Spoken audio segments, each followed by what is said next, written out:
that, dear audience, brings us to the last session of this year's privacy conference. After 8 hours, I think, of program, I hope you still have some room left in your brain for our last panel discussion, which will be absolutely fascinating and interesting, because I invited Dirk Bornemann from Microsoft, Gary Davis from Apple, and Axel Kessler from Siemens to talk me through what they want to see next upon the data protection plate. So we want to future-proof data protection, and I think with you guys here tonight, we have an excellent recipe to talk about just that. I think maybe you had time to follow a few of the previous discussions and presentations, and you saw how many of those discussions centered about GDPR implementation issues, international data transfers, of course, but also some kind of cultural change when it comes to the data protection debate, which I think is absolutely essential to move things forward. But I want to hear from you what you see in the future, and thank you first of all for being here tonight, and dear viewers, I would like to start with a short tour de table, basically, to give all three of the speakers the opportunity to talk us through in a short statement what they see in the future of data protection, what is the most important aspect, basically, they want to see in the data protection environment from the perspective of their company. So. Dirk Bornemann, maybe we'll start with you. Dirk, thank you for being here. What's next for data protection? What do you see in the future? Well, I think in the near future, what is definitely top on our mind is to deal with the aftermath of Schrems 2. That is a while ago now that we saw that verdict from the court. And we did see various interpretations of the ruling, and Microsoft has decided to react to that by changing the way we process and store data of our customers. We made that EU data boundary commitment a few months ago, which basically means that by the end of 2022, we will commit to store and process, and the second is the important change, all our customer data within the EU, and that, as I said, that's a reaction to Schrems 2. There is clearly the demand for making sure that using our services is totally in line with Schrems 2, or let me say with the interpretation of Schrems 2 by most of the data protection authorities. It's a huge investment.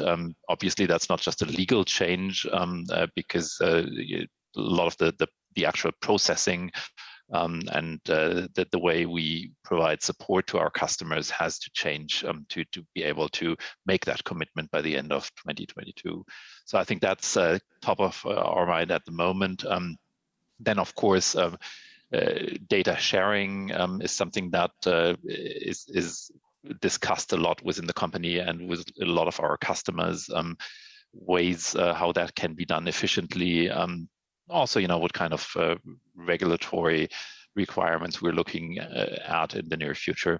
I think those are the two most important aspects at the moment in the privacy space. That is absolutely fascinating to hear, and I hope we will have a bit more time to go back to that later. But first, Gary, I'd like to hear from you. What do you see in the future of data protection from Apple's point of view? Thank you, Rebecca, especially for the opportunity to join the panel with Dirk and Axel today. I think I would probably more focus on what you called, I believe, the cultural aspects of the future. And in this respect, I do consider myself to be in a position of great privilege, in fact, because last year I spoke at this conference in relation to our soon-to-be-launched privacy information on the App Store, which then became known as privacy nutrition labels. And obviously this time last year, we also launched our app tracking transparency framework, which required apps to ask users did they wish to be tracked or not. And just last week, we shipped our latest operating system for iPhone, iOS 15, and we have, again, new tools, including mail privacy protection, on-device speech recognition for Siri request, iCloud private relay, which actually put users in control of their data. So when I say I'm in a position of privilege, I mean because I believe that we're taking concrete actions here in Apple to address the cultural point, to step up to this challenge, which has been set for this panel, is to, how do we actually put our users first? And so in all of these cases, we've taken these actions actually not to respond to a specific law or legal obligation, but obviously we're very mindful of them, including Schrems, as mentioned by Dirk there, but because it's actually simply the right thing to do for our users, and we feel a sense of responsibility. Because bear in mind, the easiest thing to do in this space is actually probably to do nothing and simply maintain the status quo. For instance, the app tracking transparency framework is a perfect example where doing nothing from our perspective was not the right answer. Allowing advertisers and data brokers to continue to gather what might have been troves of data on our users was not a situation we could contemplate at all, because we wanted to make sure we could increase trust for our users. Now, many developers did embrace the app tracking transparency framework, and we do applaud them for doing so. And we have a joint responsibility, and I'm sure it's shared by Dirk and Axel, to show leadership in this space of privacy and build trust. But in our case, we're not finished in terms of these cultural type steps that you described to put users' privacy first. We have taken so many steps, and we have many more that we're working on. Even now, we've announced our new app privacy report, which will provide our users with this deep insight into how often an app is accessing data which they've granted permission, how it's going after the device, etc. And these are concrete actions which allow our users to then see, well, okay, how is my data being used, and allows them to make choices. But uniquely, what we've also seen over the past year, which I think is a really amazing thing for privacy, is with these tools, and we couldn't have really known this would happen in advance when we launched them, especially the privacy nutrition labels, we've now seen apps starting to compete on privacy. So we saw this happening almost immediately with messaging apps and email apps using their nutrition labels to present simple, clear information to users so that those users could easily assess for themselves the different practices. No longer did users have to go reading through a privacy policy, like they certainly still can, but they could just take out the nutrition labels and just compare practices, which is a thing which I never thought we would see over these many years. I've certainly been working on privacy, of actually introducing a means for users to easily make decisions for themselves. And obviously, with all of this, we've seen privacy come mainstream. Now, that won't be a big shock to any of us who are here today, who are setting aside time over the last 2 days to join the conference, because privacy is important to us. But that's the big thing, I think, that's happened in the last couple of years, and especially last year. Privacy has become mainstream. And I think that's something we should all be excited about. I think we really are. Privacy has become mainstream. That's kind of a nice, nice statement. Axel, I'm excited to hear your views as well. What do you see on the horizon for data protection? Is there some cultural change you think is particularly important? Yes, and thank you very much, Gary, for these insights. Very interesting. And I think we need more of such easy to use data privacy tools, especially to cover our operational day-to-day tasks. Because in my field, I really hate to deal with the application register, with these incident management processes. There are so many more cool things out there where we want to put our efforts into. So, for example, the privacy by design system is really where we should put more of our efforts into when we develop things in products. For example, one example, we do not only build good trains, but also we invented a cool surveillance, a video surveillance in the trains, and they can detect violent attacks of passengers. So and then they call the guy in charge, and I think this is a great tool which does not record all the passengers, but it could detect an extraordinary violent attack. We can also deal a lot with pseudonymized data. We can use a lot of encryption, especially in let's say hopefully in the Schrems 2 area. And what we learned from a lot of cloud providers from Dirk is really bring your own key to your cloud provider. I think this is at least this would be a good step, and probably this will be recognized by the authorities as a valid encryption means for the future. So I'm kind of praising the cool things in the future, and that is really interesting, while I would like to see more of these automatic procedures which have been described by Gary, to simply say, let's take this or that. That sounds like an excellent idea. However, we have to decide whether we want this or that as something that has been at the center of the Schrems 2 debate, basically. So I'd like to circle back to you, Dirk, and the data border. Do you think that at the future, or in the future of data protection, we will be, or we need to have a shift of a data processing operation to Europe, or do you think other ways are possible as well to find a functioning system of global and transatlantic data flows in the future? Well, frankly, I think from a privacy perspective, we don't need that shift. Data is secure in these cloud services. If you take us as an example, I mean, we do not provide data to government authorities kind of in a random way. I mean, we've made several commitments to protect the data of our customers.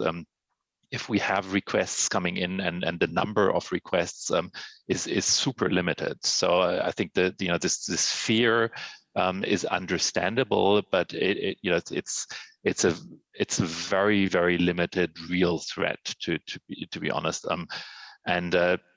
So I think looking at cloud services, I don't think there is that necessity. And also I think what is lost in that discussion quite a bit is that there is much more transfer of data kind of in the real economy happening outside of cloud services, and that data transfer cannot be stopped anyways. It's with international companies having customers all around the world, using their customer services in an international fashion, there is data transfer that cannot be stopped anyways. So I think while we do understand kind of this current situation, and we are reacting to that, as I said in my introductory statement, I think we have to look at the more global situation, and we will have to find different solutions to this. I think stopping international data transfer and trying to make digital services regional, so to say, is not the solution, at least not the long-term solution. I think, and we hope, we absolutely and all agree upon that statement, Dirk, because global data transfers are absolutely essential for everything we do and for everyday life. So I think it is it is on us basically to find solutions to stabilize them again. And I think one important part of that discussion is also this cultural dimension, because we need to have a new discussion maybe with users of the services. And what I've heard a lot recently is that we need to enable the user in the data economy. So he has a lot of control, but he also has a lot of knowledge about what is really happening with his data. But he's also free to share his data if he wants to, because we're looking at data spaces as well to enable more data sharing. But with regards to this, and touching upon something you said earlier, Gary, what do you think are the most important aspects in enabling the user in the data economy? Is it via new data processing, new tools, more transparency? What do you think are the most important aspects? Well, I think, to put it simply, it's to make it incredibly easy for people to make the right choice for them in relation to their data.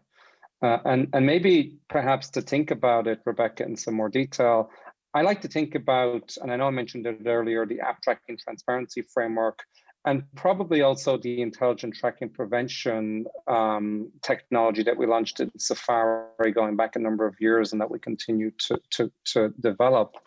And the question I would pose is, why is it that there were certain sectors and groups that fought so hard against the app tracking transparency framework, and in fact against the intelligent tracking prevention technology?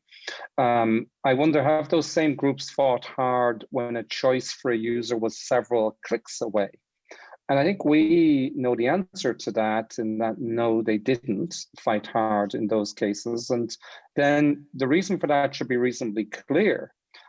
We know that we have to make good privacy simple and straightforward for individuals, or else they just don't take the time, because they're all incredibly busy, to make a choice, and instead just accept a choice that is made for them in many cases. And as Dirk, Axel, and yourself know, this is what is recognized by Article 25 of the GDPR in relation to data protection by design and by default. And it is really important for all of us to take great time and effort to build that simple principle into our products and services, like I'd like to think we've done for many years. And as I said in my opening remarks, we're going to continue to do so, because we think that is the most important thing. Build it to make it easy for the user, or else we know that it's going to be hard for them to find the time to make the right choice. And I think we all have a responsibility in that respect. I find it interesting that you also come back to the privacy by design aspect, because Axel already mentioned it, and it kind of came through also in what Dirk was saying. So maybe privacy by design is kind of the flavor of the year when it comes to new privacy developments and possibly even regulation. But shifting the perspective a bit to look more on the industry side, because we have been seeing a lot of developments with regard to B2B data sharing, enabling data spaces. There was of course a lot of talk about a lot of talk about the Data Act also previously today. And I think we have all heard of the Gaia X project as well. Axel, maybe you can shed some light on the industry side of data sharing, maybe even enabling more data to be shared in the data ecosystem. Yeah, I think this is important, and especially important probably for the European industries. And so the Gaia X project is very important for us, and but I think it will still take some time. Sometimes I think we should all sit down and make it a little bit easier. Yeah, lean back and relax, and because probably we need such European cloud providers, and so far we did not succeed in Europe to do so. And therefore, I mean, for the moment, it would be easier just to host a lot of data in Europe, also for us as an industry. And yeah, to give you one example, one of our machine artificial intelligence platform, we give our customers the choice to store the data in Europe or in the US on a Microsoft cloud infrastructure, or on another cloud infrastructure. And actually everybody has chosen the European infrastructure. So even our US clients have opted for the European one. And we thought this is really interesting. So apparently people like the idea of hosting the data within Europe. And so maybe Gaia X and similar solutions could give a push to the IT industry in Europe.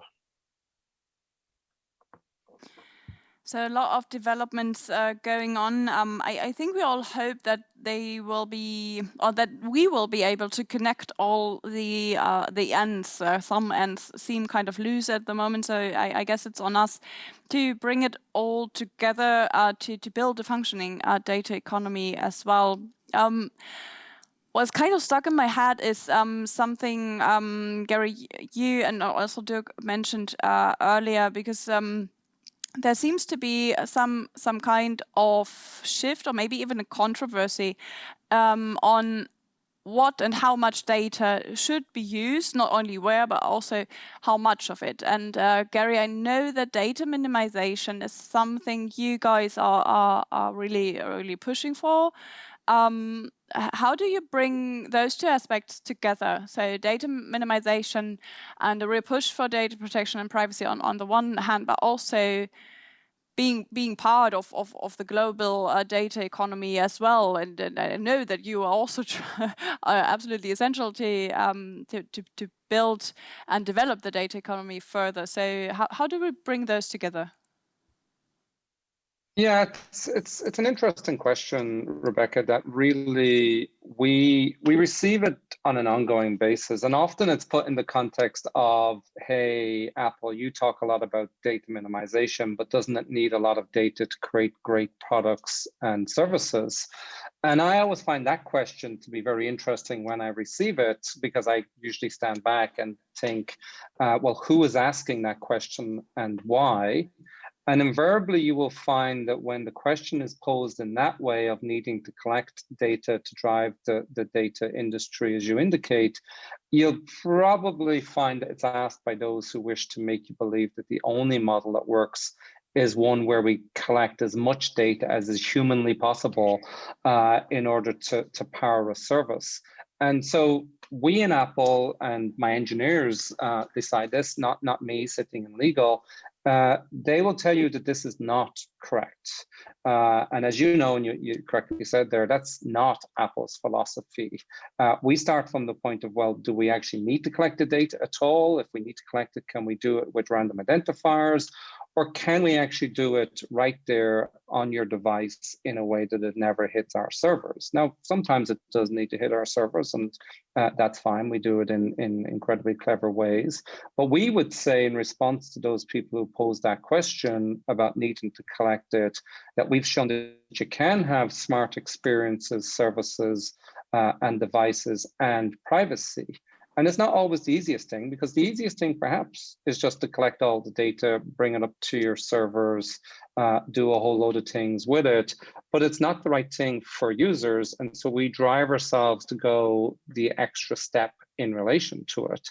And I think probably the best example that I can point to of the last few weeks is that we've launched now Siri on-device speech recognition. I mentioned it in my opening remarks, in those users that have updated to iOS 15, so that the things they say to Siri are now processed right on their iPhone or iPad. The audio doesn't leave, so that this actually addresses a big privacy concern that we all heard about voice assistants over the last few years of unwanted audio recording. And so we invested heavily, actually, over a number of years to make that a reality, so that when users were concerned about that, because we want them to use Siri, we think it's a great service, but we wanted to do it in a way that actually gave them that great experience without, as it happens, the round trip to servers to recognize the audio. So in that instance, our focus on privacy, to my mind, has also produced a better outcome for the user, because they just get the result instantly rather than the recognition having to take place.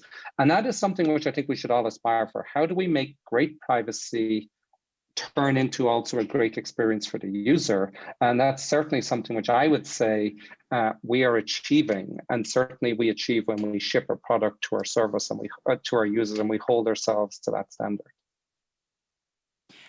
Thank you, Gary. And Dirk, what is your view on that? How do you see yourself and other companies move forward in the data economy when it comes to the question, how much data do we need, and how much data needs to be processed to enable users and build great services, especially seeing the global dimension of it all, especially with a service such as yours. I'm of course, looking at that a little bit more from kind of an industry perspective, because most of our customers are actually active in that space, and I think in that space, the challenge at the moment is not that there isn't enough data. There is a lot of data available already, and then a lot of data in that space can actually be used in an anonymized way. So, from a privacy perspective, it's not actually that critical. I think the critical or the challenge at the moment is really to close that data divide. There some companies that have a lot of data available.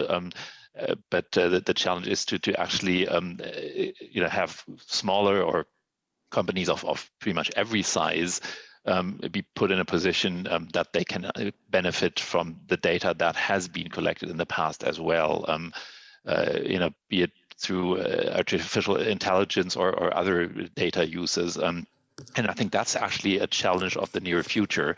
Axel mentioned Gaia-X, and in Gaia-X that is also one of the objectives to make sure that in particular smaller companies get an opportunity to make use of data that is shared in these spaces. And I think one of the challenges in that is really to not just share the data, but also make sure that data in these spaces is stored in formats that makes that data then usable for everyone participating in those spaces. So I think that's something that we really have to look at, and that will help us close that data divide in the near future. That sounds like an excellent strategy, and maybe because we're already running a bit out of time, but Axel, I would like to give you one concluding statement about what do you think is important when we actually do data processing and when we assess what we are doing when it comes to international data transfers, but also beyond that. Yeah, we talked a lot about data minimization, and I'm really a great fan. But on the other side, we also we need to look at data security, and for that we just need a lot of data. So with the help of artificial intelligence, we can find certain hacking patterns, and we simply need a lot of data. Smaller companies cannot do so. So the bigger companies just need to use their volumes of data to detect this. And but one last item, data minimization might also help to be more efficient in terms of energy consumption. And maybe in a couple of years we'll have a look at that as well, and therefore I think this is also very important to keep an eye on. I think that is an excellent final statement for this round. I would love to go into more detail with you three, because it's absolutely amazing to have you three together, because your perspectives are so different. It's amazing, and it's absolutely enlightening. But as I said, we ran out of time. But thanks taking the time tonight and sharing your views, basically, because I think what we just did was we drew a good picture about what's going to be next, because the data economy is evolving. Data protection frameworks are evolving. We all know about that, and I think what you just shared with us all, gave us a bit of a clearer picture about what lies ahead. So thank you for that. I hope to speak to you again soon. But for now, have a good night, and thanks for being here today. Thank you, Rebecca. Thank you very much. Thank you. Bye. Yes, dear audience, I think, and I'm really surprised myself, we reached the end of our program, of our second day of this year's privacy conference. I really hope you enjoyed it as much as we did. You found new connections on our platform. Everything will stay active for quite a while on our virtual event platform. So if you want to come back later on, please feel free to do so. You will find nearly all the sessions of today and yesterday recorded on Swapcut and also on YouTube, and all the presentations that we'll receive we will also be uploading onto the platform, so you can access them there maybe I guess tomorrow at the latest. So first of all, to conclude this second day of our conference, let me say thank you. Thank you to our amazing audience. If I'm informed correctly, we had about 1,000 people here with us on the platform.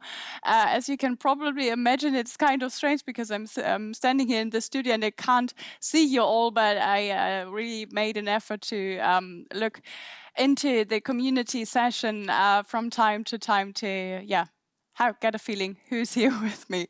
And thank you that you all took the time and put so much effort and insights as well into the questions you sent to us. I'm sorry we didn't have time to answer all of them. I think we will take quite a lot of them with us into our working group data protection here at Bitkom, because many of the issues we discussed today and yesterday are already part of ongoing projects. So I guess we'll be seeing each other in one of the next working groups as well.